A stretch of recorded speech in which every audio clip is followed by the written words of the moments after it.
Breanna Stewart's face just exposed the biggest secret the Indiana Fever have been hiding all season, and once you see it, you can't unsee it. Look closely at this clip. Caitlin Clark just won Eastern Conference Player of the Week for the third time this season. The crowd is going wild. Her coach is thrilled. But watch Breanna Stewart's face in the background. That's not a teammate celebrating. That's not genuine joy. That's someone clapping because the camera is on her, while her mind is somewhere else entirely, thinking about a different name that should have been called instead. And when even the assistant coach starts glancing around the room like, seriously? Not even a little enthusiasm? You know something is brewing beneath the surface of this team. Stick around because by the end of this video, you'll understand exactly why this single moment might be the biggest story in the entire WNBA, and what it means for the MVP race. Listen, if you made it this far, you already know this isn't just basketball to you. You care about this story. You care about seeing this player finally get the respect she's earned, night after night, week after week, no matter how many people try to look the other way. This channel exists because of people exactly like you, people who want the real, honest breakdown, not the sanitized version everyone else is too scared to say out loud. So if this hit home for you even a little, do me a real favor. Hit subscribe on WNBA Analysis, tap that bell, and join us for every single one of these breakdowns going forward. It genuinely means everything, and it's the only way we keep this kind of honest coverage alive. I'll see you in the next one. Because here's what makes this moment so revealing. This isn't some random, forgettable award. This is Caitlin Clark averaging 25 points, 9 assists and 5 rebounds a game, shooting 53% from the field. These are numbers that would make most franchises throw a parade down Main Street. But look at that body language again. That is the visual evidence of a divide that stats alone can never capture. Let's establish exactly what we're dealing with here. Post-All-Star break Caitlin Clark is a completely different animal. We've only witnessed this version of her twice in her entire career. The first time came during her rookie season, when she went on an absolute tear and finished 4th in MVP voting, as a rookie. Let that sink in for a second. As a rookie in her first year in the league, she was a top 4 MVP candidate. Now here we are in year 3, and for the second time post-All-Star break her play is matching, arguably exceeding, that historic rookie run. We're talking 25.7 points per game on nearly 54% shooting from the field, 9 assists a night and 5 rebounds. These aren't just good numbers. These are elite, MVP caliber numbers. And if she keeps this pace up, the conversation for league MVP isn't going to stay a crowded field for much longer. It's going to narrow down to exactly 2 names, A'ja Wilson and Caitlin Clark.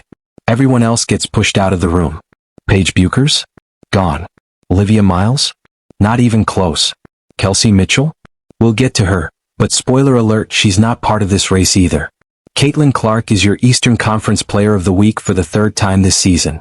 And keep in mind, injuries kept her out of consideration for at least 2 other weeks where she likely would have earned it too.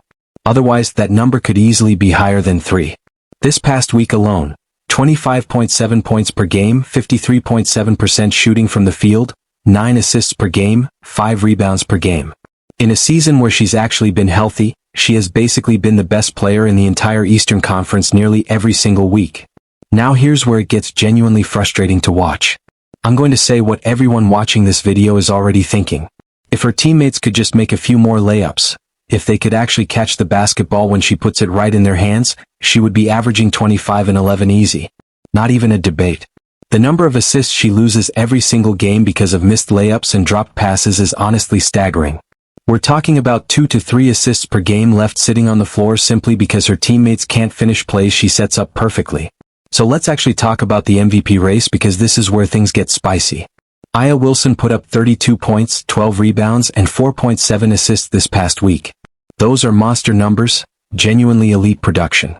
And when you put these two head-to-head, comparing Caitlin's 25-9-5 against A'ja's 32-12-4.7, you start to realize something important. This race isn't just going to come down to stats. It's going to come down to narrative. It's going to come down to team success. And honestly, it's going to come down to whether the media can actually be objective about who deserves this award. Because we already know how certain media members lean when the conversation is between these two specific players. We've watched it happen all season long. We've seen certain media figures bend over backwards to downplay Caitlin's accomplishments while elevating everyone standing around her. That's exactly why Caitlin needs to leave no doubt in anyone's mind. She needs weeks exactly like the one she just had. She needs 45 point, 10 assist explosions. She needs 27 and 11 stat lines that are simply impossible to argue with. She needs to make her case so overwhelming, so undeniable, that even the most biased voters in the media can't justify picking anyone else. And it's already working. Their plan isn't holding up anymore. Caitlin Clark is getting MVP buzz, and at this point, nobody can even pretend to hide it. Shout out to CDS Sports Podcast. Go give them a follow too. Now, let's actually address the Olivia Miles comparison because apparently, some people out there are genuinely having this conversation. Over the last 5 games, here's exactly how the numbers stack up. Olivia Miles, 113 total points. Caitlin Clark, 121 points. Olivia Miles, 28 assists. Caitlin Clark, 45 assists. Olivia Miles, 1.33 points per shot. Caitlin Clark, 1.78 points per shot. That is a massive efficiency gap. That's the difference between a good, solid player and a truly elite one. And yet we keep hearing this narrative about how Olivia Miles has proven she's the better playmaker, how she's the real point guard, how she should be the one running an offense. I genuinely don't know what games these people are watching. I don't know what film they're studying because the numbers simply do not lie. The tape does not lie. Caitlin Clark is operating on a completely different level right now, and pretending otherwise isn't analysis, it's just dishonest. Let's break down the full MVP field across the key offensive metrics, because this is exactly where you see the real separation. Points per game, Aya Wilson leads the league and we have to call a spade a spade. She is having an absolutely historic season. But look at assists per game, Caitlin Clark sits second in the entire league. Points created, which factors in both scoring output and assist production, Caitlin Clark first. Points per game created, first. Points per minute, first. She is, statistically, the most productive offensive player in the entire WNBA once you account for her total offensive output. And this is exactly where the Kelsey Mitchell conversation becomes relevant. Look at this comparison chart. When you line Kelsey Mitchell up against everyone else in this MVP conversation, something becomes immediately obvious. Kelsey Mitchell scores. That's it. That's essentially the entirety of her offensive game. She doesn't facilitate at the level of Caitlin, Paige, or Olivia. She doesn't rebound at the level of Aya. In fact, even Aya Wilson, a center, averages more assists per game than Kelsey Mitchell does. Compare her to Paige Buchers, another shooting guard. Paige facilitates. Paige creates opportunities for her teammates. Paige impacts winning in multiple ways beyond just putting the ball through the hoop. So when people try to argue that Kelsey Mitchell deserved Player of the Week over Caitlin Clark, when they point to Kelsey's 31 points and say that's somehow more impressive than Caitlin's 25-9-5, they're really just revealing that they don't understand how to properly evaluate basketball players. Yes, when you put the raw scoring numbers side by side, Kelsey does have the scoring edge on volume. But she's also taking more shots to get there. Caitlin Clark has more than one job on that floor. Her job is to score. Her job is to facilitate for everyone else. And with certain teammates parked at the three-point line doing basically nothing, Caitlin's job has also somehow become to rebound the basketball too, because it honestly feels like nobody else on this roster is doing it consistently. Here's what this all really comes down to. The Indiana Fever need to keep winning. They need to climb the standings. Because if they can lock up a top 3 seed in the Eastern Conference, if they can finish the season strong and make a real legitimate playoff run, then Caitlin Clark's MVP case becomes almost impossible for anyone to ignore. But there's a problem. And that problem is exactly what we saw in that opening clip. That problem is the body language. That problem is an assistant coach who looks like she'd rather be literally anywhere else the moment Caitlin wins an award. That problem is the quiet whispers about Kelsey Mitchell deserving more recognition. That problem is a coaching staff that keeps trying to force the offense through other players instead of simply letting Caitlin cook. 25 points. 9 assists. 5 rebounds. On 53% shooting. Video game numbers. Elite, historic production night after night. And instead of the entire organization rallying around that, instead of the whole bench jumping up and down with genuine, unfiltered excitement, we get reluctant clapping and forced smiles. You want to know why this actually matters? Because championship teams don't have these dynamics. Championship organizations don't have assistant coaches who can't hide their disappointment when their best player wins an award. Championship organizations don't have quiet internal debates about who deserves the credit for winning. Championship teams are unified. Locked in. Every single person pulling in the exact same direction. The Indiana Fever have the talent. They have the star power. They have Arguably, a legitimate generational MVP candidate putting up historic numbers on a nightly basis. But until they resolve these internal dynamics, until everyone in that building gets on the same page about what they actually have in Caitlin Clark, they are going to keep falling short of their real potential. And here's the truly frustrating part in all of this. Caitlin Clark is doing everything right. She's not complaining publicly about her teammates. She's not calling out the coaching staff in interviews. She's not demanding trades or asking for special treatment. She's simply showing up every single night and dominating. She's making everyone around her better, even when they don't finish the plays she creates for them. She is carrying this franchise on her back, all while absorbing constant, relentless criticism from media members who seem almost determined to diminish everything she accomplishes. So the real question here isn't whether Caitlin Clark deserves to be MVP. The real question is whether the media is going to be honest enough to actually vote for her when the time comes.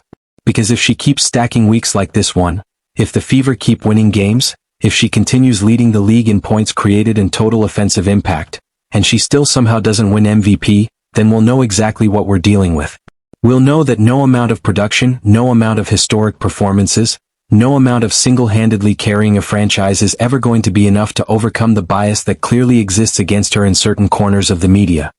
So here's exactly what I'm watching for the rest of this season. I'm watching to see if the Fever can sustain this momentum. I'm watching to see if Caitlin can stay healthy and keep producing at this elite, historic level. I'm watching to see if the coaching staff finally, fully commits to making her the undisputed centerpiece of this offense instead of trying to keep everybody else happy. And I'm watching, closely, to see whether those internal tensions we saw in that opening clip actually get resolved, or whether they continue to quietly fester and end up poisoning what should be an absolutely special, historic season. Because make no mistake, what Caitlin Clark is doing right now is special. A third Player of the Week award. Historic post-All-Star break production. Leading the entire league across multiple offensive categories. This is MVP caliber basketball, full stop. And everyone associated with the Indiana Fever organization should be celebrating that, not reluctantly clapping while quietly thinking about someone else. The talent is there. The production is there. The wins are starting to pile up. Now it's time for everyone else, the coaches, the teammates, the media, to finally get on board, recognize exactly what they're witnessing in real time, and stop pretending this is anything other than a generational talent putting together a truly historic season. The media needs to be honest. The teammates need to be genuinely supportive. The coaching staff needs to fully commit. And if all of that actually happens, if everyone finally gets aligned around what's right in front of them, then we might really see Caitlin Clark cutting down nets with an MVP trophy in her hands at the end of this. But if those internal issues persist, if that body language we saw in the opening clip keeps repeating itself, then this season risks ending in a pile of what-ifs and missed opportunities. And honestly, that would be a damn shame. Because what we're watching right now live in real time deserves so much better than that. Listen, if you made it this far, you already know this isn't just basketball to you. You care about this story. You care about seeing this player finally get the respect she's earned, night after night, week after week, no matter how many people try to look the other way. This channel exists because of people exactly like you, people who want the real, honest breakdown, not the sanitized version everyone else is too scared to say out loud. So if this hit home for you even a little, do me a real favor. Hit subscribe on WNBA Analysis, tap that bell, and join us for every single one of these breakdowns going forward. It genuinely means everything, and it's the only way we keep this kind of honest coverage alive. I'll see you in the next one.